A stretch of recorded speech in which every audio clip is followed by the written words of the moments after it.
Hello, everybody, and thank you for humoring my desolate ambitions. Of course, today we'll be doing another reading. Today's reading is going to be a creepypasta, and this one is called something. Uh-oh, I lost it. If you're armed and at the Glenmont Metro, please shoot me. I had actually intended to get this video out a lot earlier, but unfortunately I recorded the whole thing in mono rather than stereo. So the ear-to-ear effect that you're getting right now was not present. And, I didn't really like my performance anyway, so I decided to do it again. So yeah, that's what we're going to do today. We're going to read that story. And one more thing I wanted to mention. I've noticed in the past couple of days that, I'll gain a couple of subscribers and then lose them again. I suspect it's because I don't have an actual upload schedule. So if you're coming into this video and you're thinking of subscribing, you may change your mind when you hear that I don't have a constant upload schedule. And I completely understand if that's something that would put you away. I just wanted to let you know that as of right now, it takes a little while for my videos to come out. But of course, without further ado, if you're armed and at the Glenmont Metro, please shoot me. Make it a headshot. Shoot me in the temple, aiming slightly downwards. I need the bullet to travel the shortest possible distance through my brain before it hits the hippocampus. If I'm lucky, the sensation of the gunshot ripping through my skull will only last a few decades. As awful as this sounds, you'll be doing me an enormous favor. Death by a headshot as soon as possible is vastly better than the alternative. My ordeal started over 10,000 years ago at 10:15 this morning. I earn extra money by participating in drug trials. I'm a so-called healthy subject who takes experimental drugs to help assess side effects. Once it was a kidney drug, a few times it's been something for blood pressure or cholesterol. This morning they told me the drug I took was a psychoactive substance intended to accelerate brain function. None of the drugs I had tested so far have ever done anything for me in the recreational sense. In other words, none of the drugs I've tested have given me a killer buzz or mellowed me out or anything. Maybe if I've always ended up on the placebo group, but nothing I've tested has affected me at all. Today's drug was different. This shit worked. They gave me a pill at 10:15 and told me to hang out in the waiting room until they called me back for some tests. Only about 30 minutes, the research assistant told me.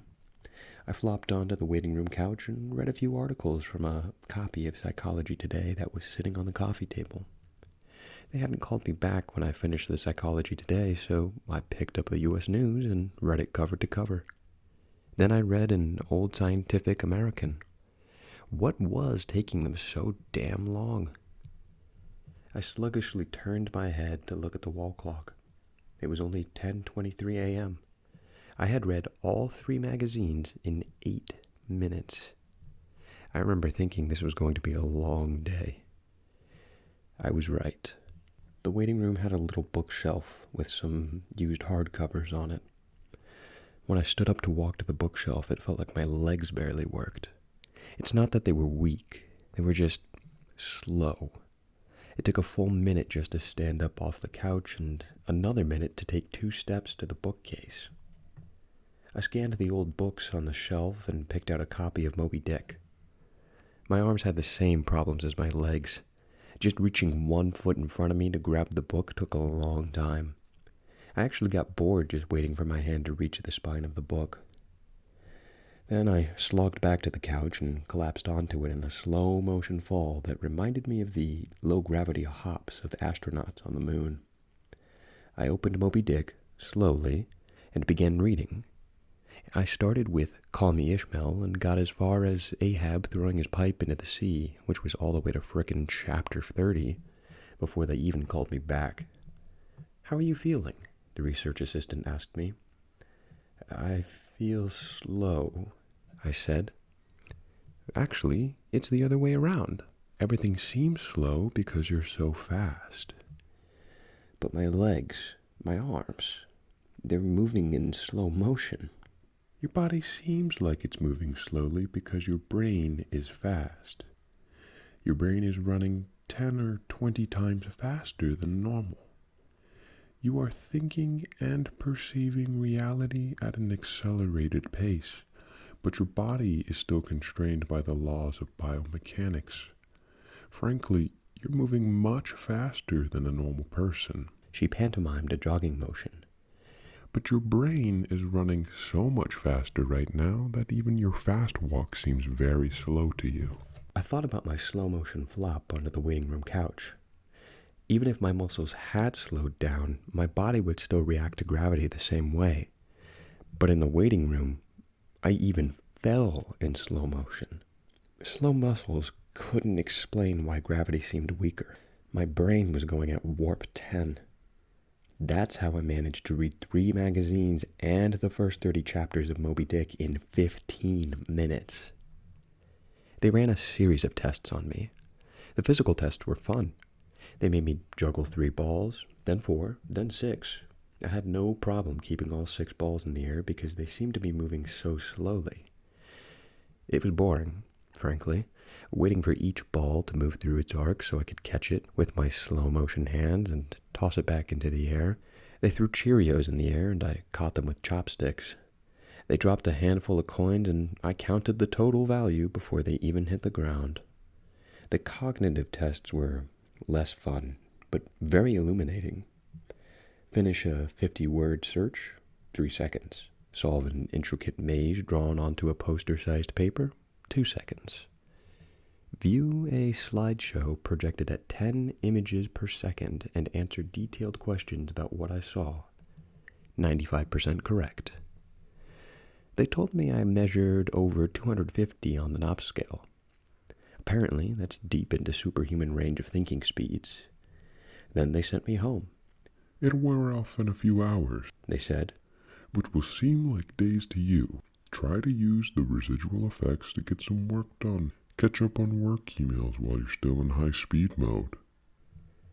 The ride home was horrible. It was only 3 metro stops, and in real-world time, it only took about 35 minutes. But at my drug-accelerated hyper time, it felt like days. Just walking out of the research medical suite to the elevator seemed like it took an hour.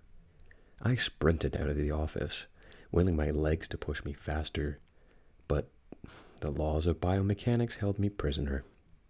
As accelerated as my brain was, I couldn't do anything to make my legs work faster. The huge disconnect between my body and mind made it extremely difficult to judge how and when to slow down, turn, or rotate my body. I had basically turned into a giant slow-motion spaz. I misjudged my speed and rammed into the wall by the elevator button at a pretty good speed. Even though I could see the wall coming at me, I couldn't make my finger, outstretched to hit the elevator button, move away fast enough, and I jammed it against the wall. Hard. The pain was intense. If my brain had been running at regular speed, it probably only would have hurt for 30 seconds or so. But in my accelerated state, the intense pain seemed to last for half an hour, 45 minutes maybe. The elevator ride was horrible. It felt like I spent 4 or 5 hours just descending 7 floors with nothing to look at but the interior of an elevator car. I sprinted to the metro station. I have to admit, this part was almost fun. Even though my body moved at what seemed to me super slow speed, I could still carefully choose how and where to place my feet, swing my arms, and turn my torso. It only took a block or 2 to get used to having a brain that ran 24 times faster than my body. Then I basically sprint danced the rest of the way, twisting and juking between people on the sidewalk and dodging moving cars within inches, aka minutes, of clearance. I spent an hour, in my time frame, descending into the subway and running to the platform. Endless tedium waiting the 6 minutes for the Red Line train to arrive. Although there was more to look at than at the metro station platform than the inside of the elevator, it was still intensely boring. I should have stolen that copy of Moby Dick. The Red Line train roared into the station in slow motion. The normally high-pitched squeal of its brakes was frequency shifted by my high-speed mind to have a long, low tone, like a monotone tuba solo. It wasn't just the squealing subway train that was 3 octaves lower than normal. All sound was slowed to the point of near inaudibility. Voices were gone, shifted below the threshold frequency of my hearing. I did manage to hear a screaming baby on my subway car. Her shrieks slowed down to sound like whale songs. Sharp sounds like car horns and trucks bouncing over potholes were low, muddied roars like distant thunder. Back at the research offices, I could still hear and communicate with the research staff. But now, verbal communication with anyone would be impossible. The effects of the drug were still intensifying. I spent what seemed like days on that fucking Red Line train. Days, listening to the whale song of the screaming baby and the tuba solo of the brakes. Where ordinary voices were frequency shifted out of my audio range, smells didn't seem to be affected. I never became noseblind to the body odor, the stench of the train's brakes, the melange of farts and other smells wafting through the metro car. I finally got back to my apartment. Sprinting through my open door and into the front hall at full speed was like a slow, relaxing drift down a lazy river. I was relieved to be home. At least I had stuff I could do there. I picked up the book I was reading, 100 Years of Solitude, and finished it. Despite turning the pages so quickly that I tore many of them, it seemed like most of the time I spent finishing the book was spent on turning pages and not actually reading. 3 minutes had passed since I got home. I tried surfing the internet. My God, it takes a long time for computers to boot these days, but it was too frustratingly slow. Hours, seemingly, to load each new page and a fraction of a second to read it. 100 articles in my newsfeed to read, and just 3 more minutes were done. I dipped into my pile of yet-to-be-read books and finished 2 more. Only 4 more minutes had passed. I decided to try to sleep off the remaining effects of the drug. Unfortunately, whatever part of my mind is responsible for perception, the parts that's been accelerated to hyperspeeds by the drug, isn't the same part as what governs my sleep. Despite being awake for what I perceived as days, my physical brain still thought it was 1:25 p.m. It was not ready for sleep. Nevertheless, I tried to sleep.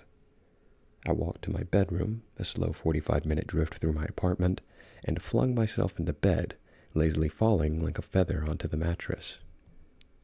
I closed my eyes and lay there for hours and hours, 10 minutes of reality time, before giving up. Sleep would not come. I was facing what was going to feel like days or maybe even weeks of being trapped in a slow-motion prison. So I took an Ambien. The sensation of the pill and the splash of the water I used to swallow it sliding down my throat was sickening. A lump that blocked my breathing moved like a slug down through my esophagus. I read a book. 10 minutes had passed. I read another. 18 minutes since I'd taken the Ambien. I threw the book across the room in disgust at my situation.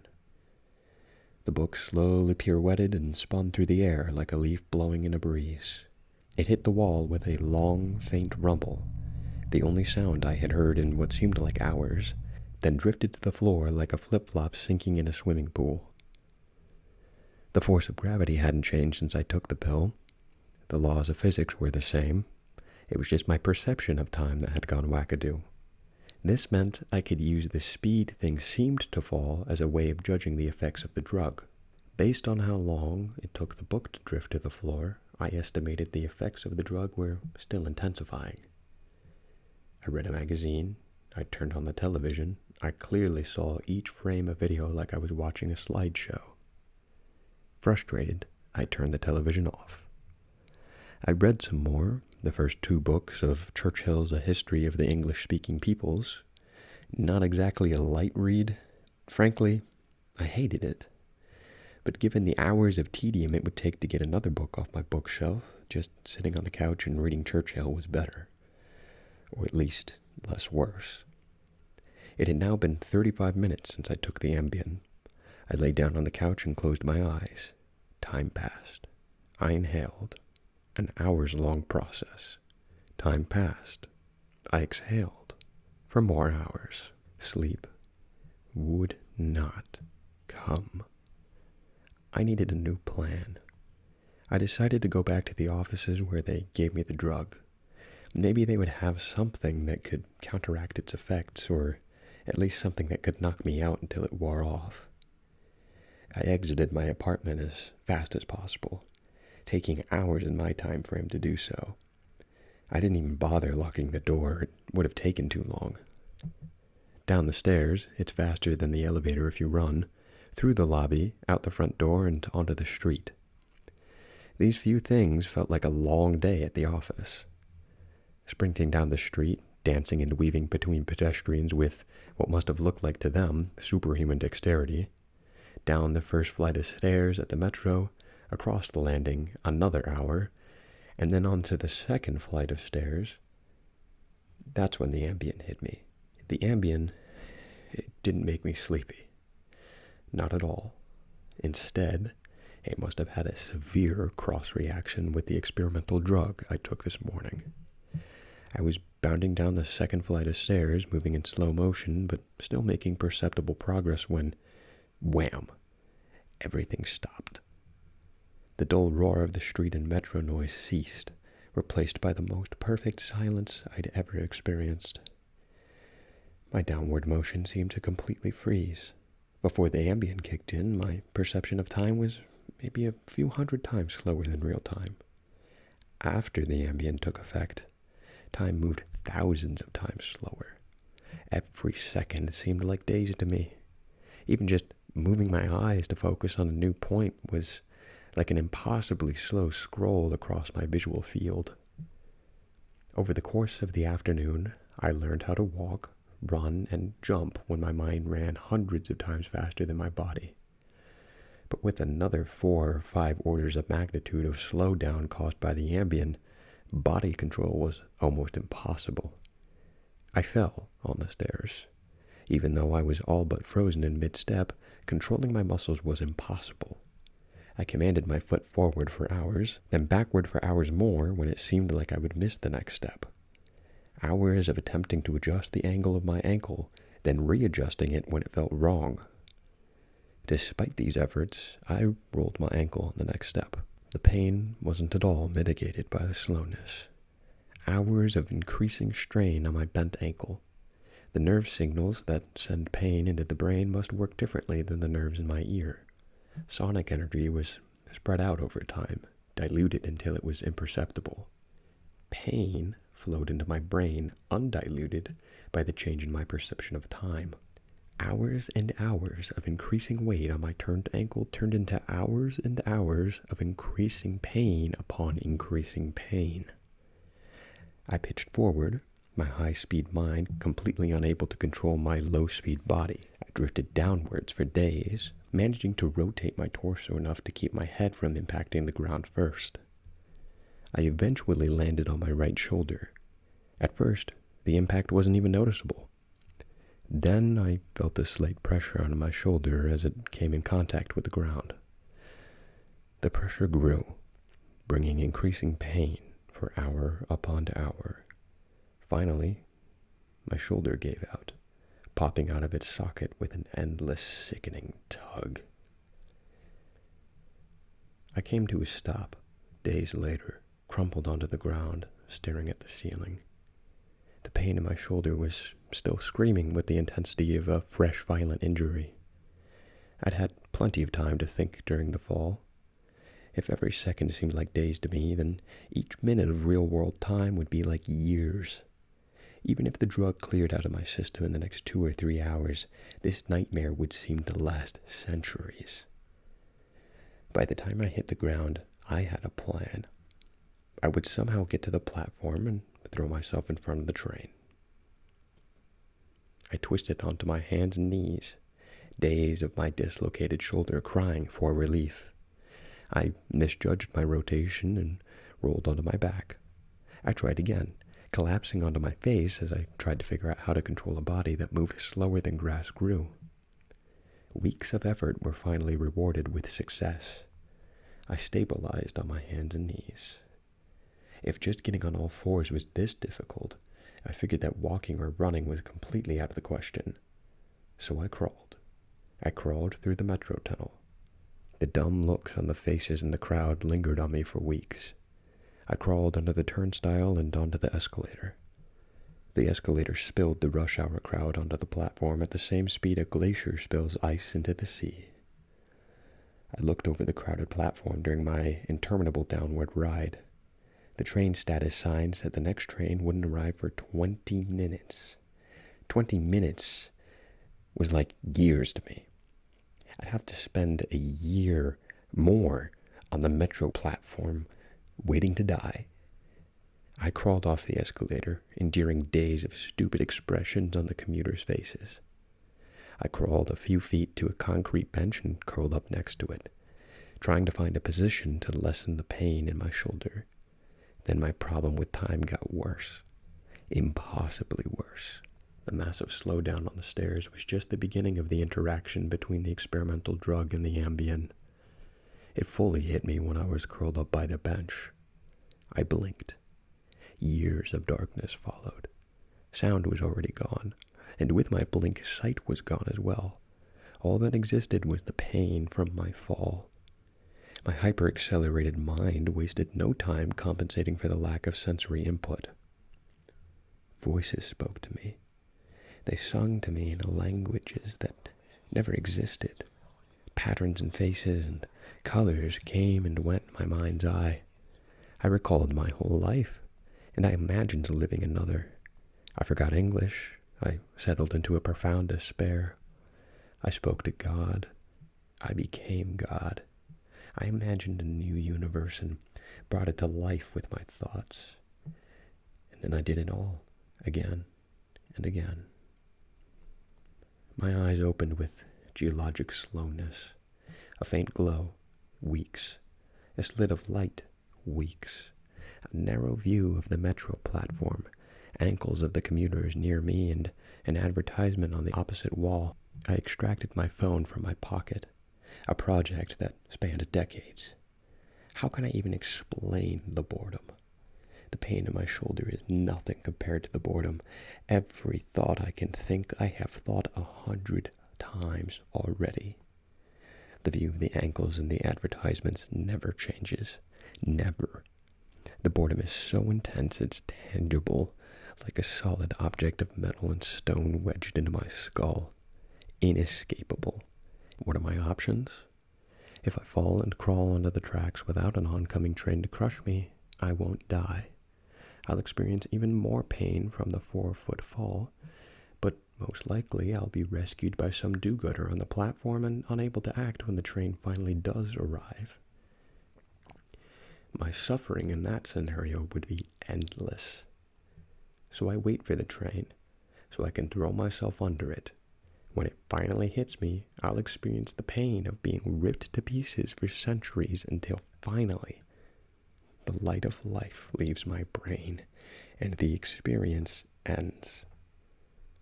I've lived hundreds of lifespans at the foot of this bench. I am far older in spirit than any human who has ever lived. Most of my life experience has been a snapshot of pain huddled on the floor of a subway platform, with an unchanging view of ankles and advertisements. This post is my plan B, my Hail Mary, my long shot. I have spent lifetimes typing and posting this message in the hope that someone will read it and become convinced that my suffering must end.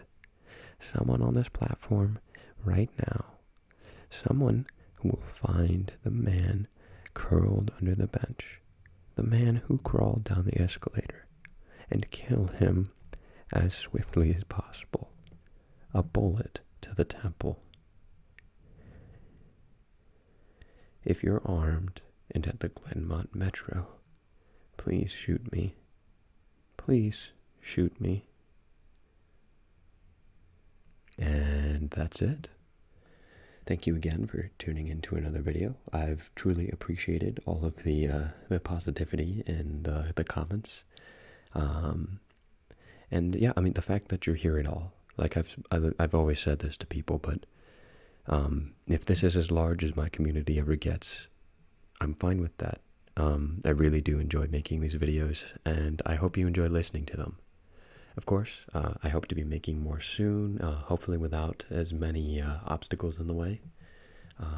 But again, thank you for watching, and thanks for humoring my desolate ambitions, and I'll see you in the next one. Bye-bye.